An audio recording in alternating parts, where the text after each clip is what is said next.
ఓం శ్రీ సాయినాథాయ నమః. శ్రీ సాయి సచ్చరిత్రము 3వ అధ్యాయం. సాయిబాబా అనుమతి, వాగ్దానము, భక్తులకు వేర్వేరు పనులు నియమించుట, బాబా కథలు దీపస్తంభములు, సాయిబాబా మాతృప్రేమ, రోహిల్లా కథ, బాబా యొక్క అమృతతుల్యమగు పలుకులు. సాయిబాబా యొక్క అనుమతి, వాగ్దానము. వెనుకటి అధ్యాయంలో వర్ణించిన ప్రకారము శ్రీ సాయి సచ్చరిత్ర వ్రాయుటకు బాబా పూర్తి అనుమతి వసంగుచు ఇట్లు నుడివిరి: సచ్చరిత్ర వ్రాయు విషయములో నా పూర్తి సమ్మతము కలదు. నీ పనిని నీవు నిర్వర్తించుము, భయపడకుము, మనసు నిలకడగా ఉంచుము, నా మాటల యందు విశ్వాసమునుంచుము. నా లీలలు వ్రాసినచో అవిద్య అంతరించిపోవును. శ్రద్ధా భక్తులతో వానిని వినిన వారికి ప్రపంచమందు వ్యామోహము క్షీణించును, బలమైన ప్రేమ భక్తి కెరటములు లేచును. ఎవరైతే నా లీలలలో మునిగెదరో వారికి జ్ఞానరత్నములు లభించును. ఇది విని రచయిత మిక్కిలి సంతసించెను. వెంటనే నిర్భయుడైను, కార్యము జయప్రదముగా సాగునను ధైర్యము కలిగెను. అటుపైన మాధవరావు దేశపాండే వైపు తిరిగి బాబా ఇట్లనెను: ప్రేమతో నా నామమును ఉచ్చరించిన వారి కోరికలన్నీయు నెరవేర్చెదను, వారి భక్తిని హెచ్చించెదను, వారిని అన్ని దిశలందు కాపాడెదను. ఎవరైతే మనఃపూర్వకంగా నాపై ఆధారపడి ఉన్నారో వారి కథలు వినినప్పుడు అమిత ఆనందమును పొందెదరు. నా లీలలను గానము చేయు వారికి అంతులేని ఆనందమును, శాశ్వతమైన తృప్తిని ఇచ్చేదనని నమ్ముము. ఎవరైతే నన్ను శరణు వేడెదరో, భక్తి విశ్వాసములతో నన్ను పూజించెదరో, నన్నే స్మరించెదరో, నా రూపమును తమ మనస్సున నిలుపుకొనెదరో వారిని దుఃఖబంధనముల నుండి తప్పింతును. ప్రాపంచిక విషయములన్నిటినీ మరిచి నా నామమునే జపించుచు, నా పూజనే సల్పుచు, నా లీలలను చరిత్రమును మననము చేయుచు, ఎల్లప్పుడూ నన్ను జ్ఞప్తియందుంచుకొని వారు ప్రపంచ విషయములందు ఎట్లు తగులుకొందురు. వారిని మరణము నుండి బయటకు లాగెదను. నా కథలు వినినచో సకల రోగములు నివారింపబడును. కావున భక్తి శ్రద్ధలతో నా కథలు వినుము, వానిని మనమున నిలుపుము. ఆనందమునకు తృప్తికి ఇది ఏ మార్గము. నా భక్తుల యొక్క గర్వాహంకారములు నిష్క్రమించును. నా లీలలు వినివారికి శాంతి కలుగును. మనఃపూర్వకమైన నమ్మకము గలవారికి శుద్ధ చైతన్యముతో తాదాత్మ్యము కలుగును. సాయి సాయి సాయి అను నా నామమును జ్ఞప్తియందుంచుకున్నంత మాత్రమున చెడు పలుకుట వలన, చెడు వినుట వలన కలుగు పాపములు తొలగిపోవును. భక్తులకు వేర్వేరు పనులు నియమించుట. భగవంతుడు వేర్వేరు భక్తులను వేర్వేరు పనులకు నియమించును. కొందరు దేవాలయములు, మఠములు, తీర్థములలో, నది ఒడ్డున మెట్లు మొదలగునవి నిర్మించుటకు నియమితులగుదురు. భగవంతుని లీలలను పాడుటకు కొందరు తీర్థయాత్రలకు పోవుదురు. సచ్చరిత్ర రచన నాకు నియమింపబడినది. విషయ జ్ఞానం శూన్యమగుడిచే ఈ పని నాకు అర్హతకు మించినది అయినచో ఇంత కఠినమైన పనిని నేనెందుకు ఆమోదించవలెను? సాయిబాబా జీవిత చరిత్రను వర్ణించగలవారెవరు? సాయి యొక్క కరుణయే ఇంత కఠిన కార్యమును నెరవేర్చు శక్తిని నాకు ప్రసాదించినది. నేను చేత కలము పట్టుకొనగానే సాయిబాబా నా అహంకారమును హరించి వారి కథలను వారే వ్రాసుకొనిది. కనుక ఈ గ్రంథం రచించిన గౌరవము సాయిబాబాకే చెందును, కానీ నాకు కాదు. బ్రాహ్మణుడనై పుట్టినప్పటికీ శృతి స్మృతి అను 2 కన్నులు లేకుండాచే సాయి సచ్చరిత్రను నేను రాయలేకుంటుని. కానీ భగవంతుని అనుగ్రహము మూగవాణిని మాట్లాడునట్లు చేయును, కుంటివాణిని పర్వతము దాటునట్లు చేయును. తన ఇచ్చానుసారము పనులు నెరవేర్చుకుని చాతుర్యము ఆ భగవంతునికే కలదు. హార్మోనియంకు గాని వేణువుకు గాని ధ్వనులు ఎట్లు వచ్చుచున్నవో తెలియదు, అది వాయించువానికే తెలియను. చంద్రకాంతము ద్రవించుట, సముద్రం ఉప్పొంగుట వీటి వల్ల జరగవు, అవి చంద్రోదయం వల్ల జరుగును. బాబా కథలు దీపస్తంభములు. సముద్ర మధ్యమునందు దీపస్తంభములుండును. పడవలపై పోరువారు ఆ వెలుతురులో రాళ్ళు రప్పల వల్ల కలుగు హానులను తప్పించుకొని సురక్షితంగా ప్రయాణితురు. ప్రపంచమును అను మహాసముద్రములో బాబా కథలు దీపములు దారి చూపును. అవి అమృతము కంటే తీయగా ఉండి ప్రపంచయాత్ర చేయు మార్గమును సులభము చేయును, సుగమము చేయును. యోగేశ్వరుల కథలు పవిత్రములు. అవి మన చెవుల ద్వారా హృదయమునందు ప్రవేశించినప్పుడు శరీర స్పృహయు, అహంకారమును, ద్వంద్వ స్వభావములను నిష్క్రమించును. మన హృదయమందు నిల్వ ఉండిన సందేహములు పటాపంచలైపోను. శరీర గర్వము మాయమైపోయి కావలసినంత జ్ఞానము నిల్వ చేయబడును. శ్రీ సాయిబాబా కీర్తి వర్ణనలను ప్రేమతో పాడిన గాని వినిన గాని భక్తుల పాపములు పటాపంచలగును. కాబట్టి అవియే మోక్షమునకు సులభ సాధనములు. కృతయుగములో శమధమములు, త్రేతాయుగములో యాగము, ద్వాపరయుగములో పూజ, కలియుగములో భగవన్ మహిమలను నామములను పాడుట మోక్ష మార్గములు.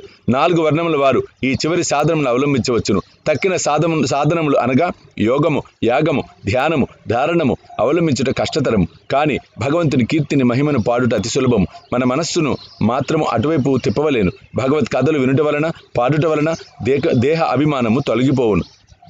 అది భక్తులను నిర్మోహులుగా చేసి తుదకు ఆత్మ సాక్షాత్కారము పొందినట్లు చేయును. ఈ కారణము చేతనే సాయిబాబా నాకు సహాయపడి నాచే ఈ సచ్చరితామృతమును వ్రాయించెను. భక్తులు దాన్ని సులభముగా చదవగలరు, వినగలరు. చదువునప్పుడు, విడినప్పుడు బాబాను ధ్యానించవచ్చును. వారి స్వరూపమును మనసునందు మననం చేసుకునవచ్చును. ఈ ప్రకారముగా గురువునందు తదుపరి భగవంతుని యందు భక్తి కలుగును. తుదకు ప్రపంచమునందు విరక్తి పొంది ఆత్మ సాక్షాత్కారం సంపాదించుకోవచ్చును. సచ్చరితామృతము రాయుట, తయారు చేయుట బాబా యొక్క కటాక్షము చేతనే సిద్ధించినవి. నేను నిమిత్తమాత్రుడుగానే ఉంటుని. సాయిబాబా యొక్క మాతృప్రేమ. ఆవు తన దూడనెట్లు ప్రేమించునో అందరికీ తెలిసిన విషయమే. దాని పొదుగును ఎల్లప్పుడూ నిండియ ఉండును. దూడకు కావలసినప్పుడల్లా కుడిచినచో పాలు ధారగా కారును.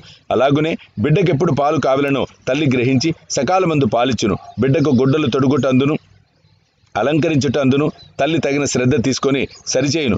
బిడ్డకి ఈ విషయం ఏమీ తెలియదు. కానీ తల్లి తన బిడ్డలు చక్కగా దుస్తులు ధరించి అలంకరింపబడుట చూచి అమితానందం పొందును. తల్లి ప్రేమకు సరిపోల్చదగినది ఏమీ లేదు. అది అసామాన్యము, నిర్వ్యాజము. సద్గురువులు కూడా ఈ మాతృ ప్రేమను వారి శిష్యులందు చూపుదురు. సాయిబాబాకు కూడా నా ఎందటి ప్రేమ ఉండెను. దానికి క్రింది ఉదాహరణ ఒకటి. 1916 సంవత్సరంలో నేను సర్కారు ఉద్యోగం నుండి విరమించి తిని నాకు నిశ్చయించిన పింఛను కుటుంబమును గౌరవముగా సాగుటకు చాలదు. గురు పౌర్ణమి నాడు ఇతర భక్తులతో నేను షిరిడి వెళ్ళి తిని అన్నా చించనీకర్ నా గురించి బాబాతో ఇట్లనెను. దయచేసి ఈ అన్నా సాహెబ్ యందు దాక్షిణ్యం చూపుము. వానికి వచ్చు పింఛను సరిపోదు. వాని కుటుంబము పెరుగుచున్నది. వానికి ఇంకేదైనా ఉద్యోగం ఇప్పించుము. వాని ఆతురతను తీసి నిశ్చింతను కలుగు చేయుము. అందులకు బాబా ఇట్లనెను, వానికి ఇంకొక ఉద్యోగము దొరుకును. కానీ వాడిప్పుడు నా సేవతో తృప్తిపడవలను. వాని భోజన పాత్రలు ఎప్పుడు పూర్ణముగానే ఉండును. అవి ఎన్నటికీ నిండుకొనవు. వాని దృష్టి అంతయు నా వైపు తిప్పవలెను.